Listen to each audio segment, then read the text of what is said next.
V prejšnjem videu sem govorila o tem, kako pomembno je, da se ljudje svobodno izražamo, da pokažemo svetu to, kar v resnici smo. Pa vendar pri nastopanju ne gre samo za to, da izpostavimo sami sebe, pa da pokažemo, kdo smo, kaj počnemo, pač pa gre tudi za to, da se z svojim sporočilom, svojo vsebino, ki jo imamo, nekako približamo ljudem, da se jih dotakne, da jim mogoče da misliti. Skratka, ljudje imamo željo po dajanju. In seveda, ko dajemo iz srca, to publika tudi začuti.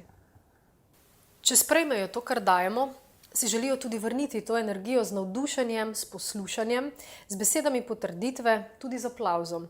In tako je krog sklenjen. Energija steče v obe smeri in takrat si rečemo, ta nastop je pa res uspel. Dosegel sem svoj namen. Velikokrat pa se zgodi, da naletimo na gluha ušesa, da ljudje ne odreagirajo tako, kot si želimo, da niso zainteresirani, da nas ne sprejmejo. Treba se zavedati, da ni vedno vse odvisno od nas. Naša odgovornost je, kaj in kako bomo podajali, odgovornost publike pa, kako bo to dojela in kaj bo s tem naredila. Na to velikokrat nimamo vpliva. Obstajajo pa seveda določene smernice, s katerimi si lahko pomagate, da boste lažje stopili v kontakt s publiko, da vas bo ta lažje razumela in tudi sprejela. Katere so te smernice? Poglejmo si jih.